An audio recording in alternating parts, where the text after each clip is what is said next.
आत्मीय भाइयों एवं बहनों, आपको पुस्तक क्रांति की करवट लेखक डॉक्टर प्रणब पांड्या पृष्ठ 72 से आपको पढ़कर सुना रहे हैं। सुनते हैं। विषय आ रही है राजनीति में पारदर्शिता।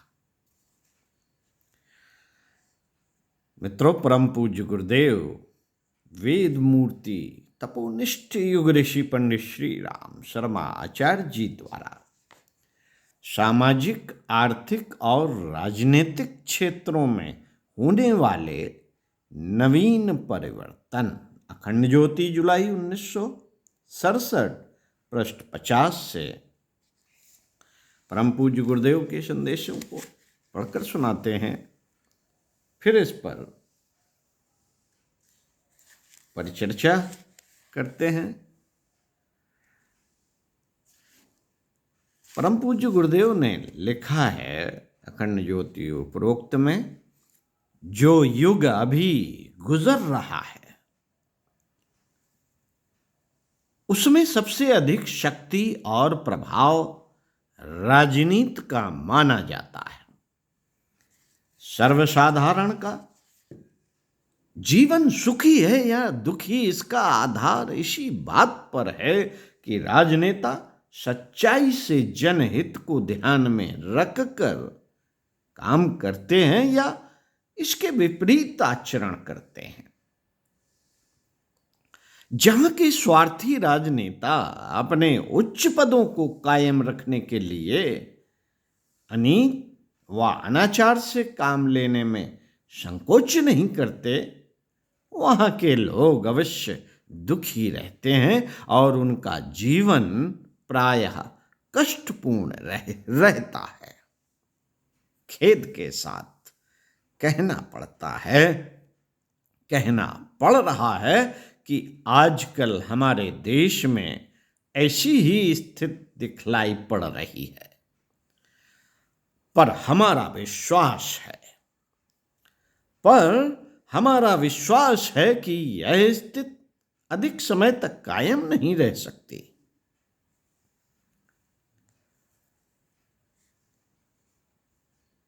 उपरोक्त लेख परम पूज्य गुरुदेव द्वारा दिया गया।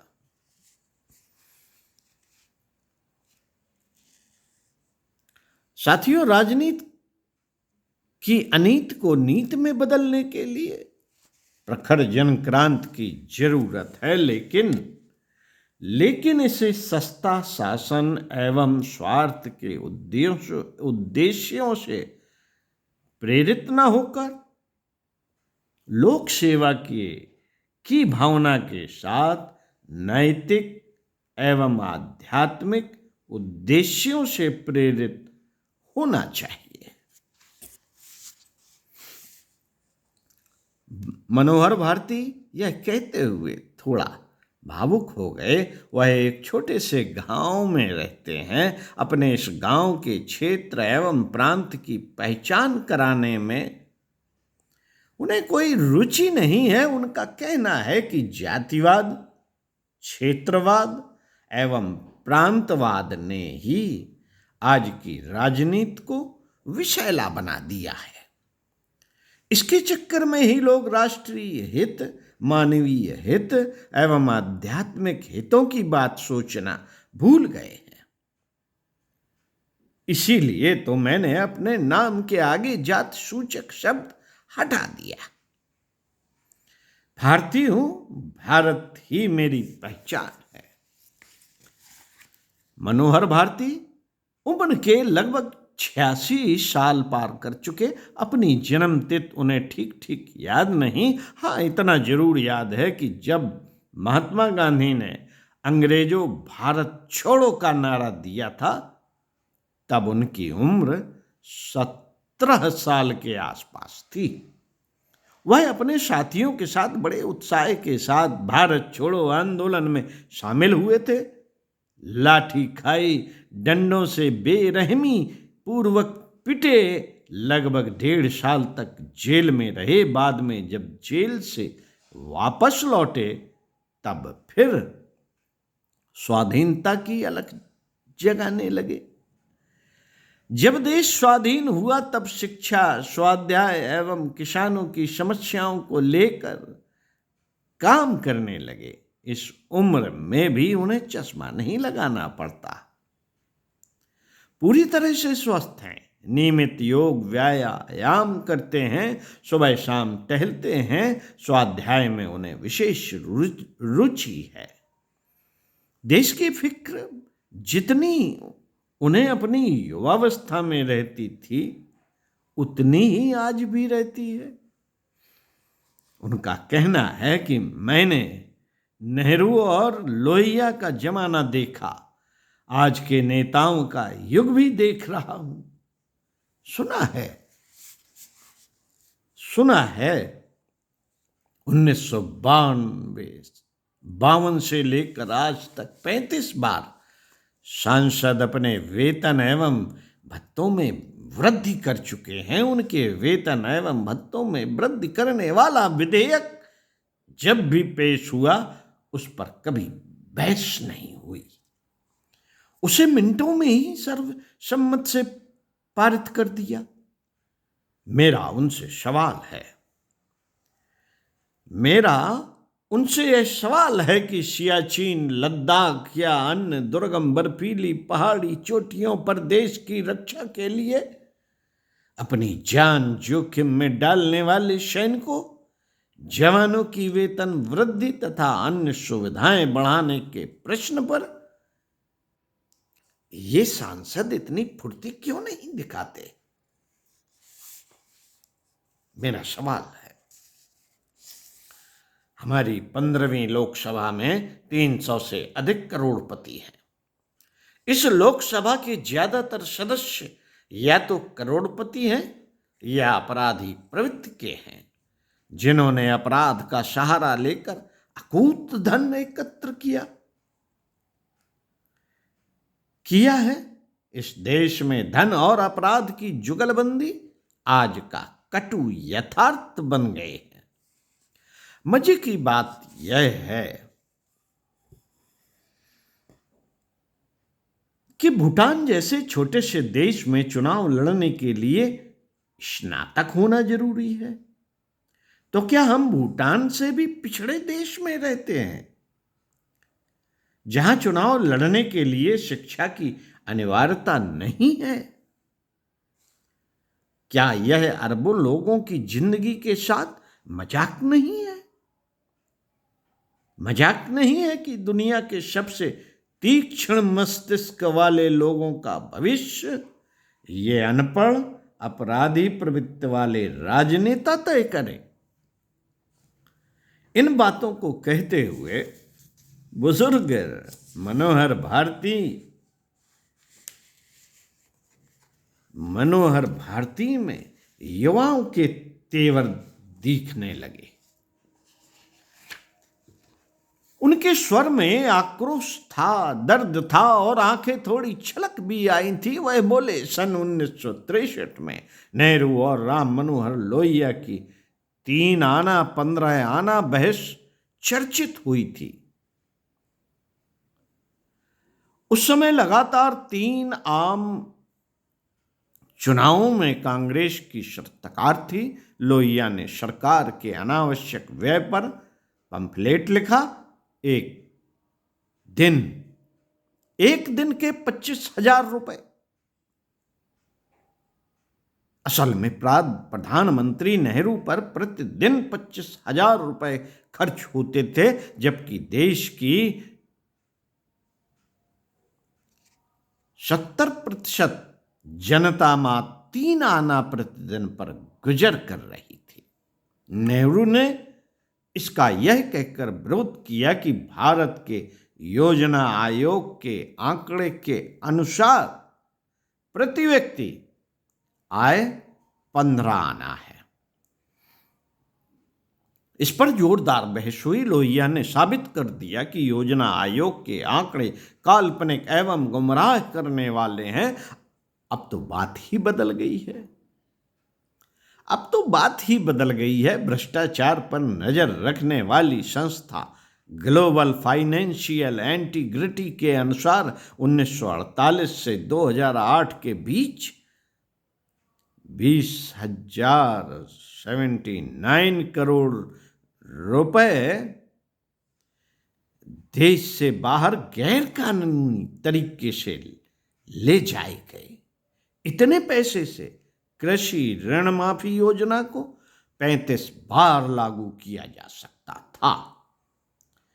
2008 में भारत में काला पैसा 28 लाख करोड़ आंका गया।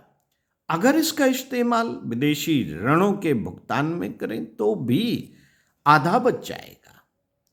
यदि इसे बांटें तो प्रत्येक भारतीय को 14,000 रुपए मिल जाएंगे। स्विस बैंकिंग एसोसिएशन की रिपोर्ट बताती है कि 1947 से अब तक भारतीयों द्वारा 1,899 अरब डॉलर यानी कि 8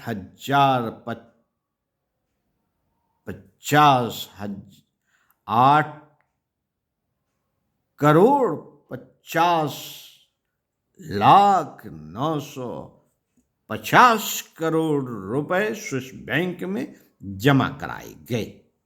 इतनी रकम को यदि 1,000 रुपए के नोटों में एक सिरे से बिछाना शुरू करें तो इससे पूरी धरती को 37 बार परिक्रमा की जा सकती है। और अब यह सब हुआ है इन्हीं राजनेताओं की मिली भगत से। अब अभी की सरकार के मंत्री ए राजा के कारण इतना नुकसान हुआ, उससे देश भर में एक मेगावाट के 8,800 करोड़ सौर ऊर्जा के संयंत्र लगाए जा सकते थे, जिससे समूचे भारत में कई सालों तक लगातार बिजली सप्लाई हो सकती थी। इसी निराशा के माहौल में भी कुछ आशा की किरणें चमक रही हैं।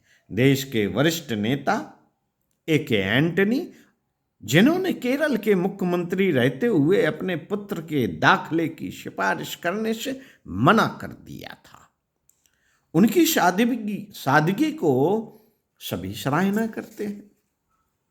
पश्चिम बंगाल की मुख्यमंत्री ममता बनर्जी की सादगी अब ईमानदारी की सराहना उनके विरोधी भी करते हैं। युवा नेताओं में मीनाक्षी नटराजन को सादगी के लिए जाना जाता है। ये नेता कर्पूरी ठाकुर, जनेश्वर मिश्र, लोहिया की याद आज भी ताजा रखे हैं। मित्रों, अपनी इन बातों को बीच में रोककर मनोहर भारती ने कहा, दरअसल क्षेत्र राजनीति का हो या कोई और, सादगी, ईमानदारी एवं सच्चरित्रता, संवेदनशीलता वहीं रह सकती है जहां आध्यात्मिक भावना हो। आध्यात्मिकता का पूजा पाठ करने का नाम नहीं है। आध्यात्मिकता पूजा पाठ करने का नाम नहीं है, बल्कि पवित्रता एवं संवेदनशीलता का नाम है। इस बात को सही समय में केवल एक महामानव पहचान पाए, वह हैं पंडित श्री राम शर्मा आचार्य, गायत्री परिवार के संस्थापक। अब वह तो नहीं है, पर उनके द्वारा संचालित नैतिक क्रांति, बौद्धिक क्रांति एवं सामाजिक क्रांति के आंदोलन की सफलता में ही देश की कुशलता है। यह बताकर उन्होंने कहा, राजनीति में भी पारदर्शिता का युग आएगा जरूर। अभी देखो, बिहार के मुख्यमंत्री नीतीश कुमार ने अपने सभी मंत्रियों को संपत्ति का ब्यौरा सार्वजनिक करने का साहस दिखाया। कोई भी बिहार सरकार की वेबसाइट पर इसे पढ़ सकता है। हम भरोसा करते हैं कि परिवर्तन की लहरें रुकेंगी नहीं। निकट भविष्य में राजनेता ही नहीं, वे भी बदलेंगे। वे भी बदलेंगे जिन्हें क्रूर कहा जाता है। क्रूरता में भी संवेदना का जन्म होगा। स्वाध्याय सत्संग चिंतन मनन करते रहिए, हंसते रहिए, मुस्कुराते रहिए। आपकी मुस्कुराहट सभी को प्रिय है। ओम शांति।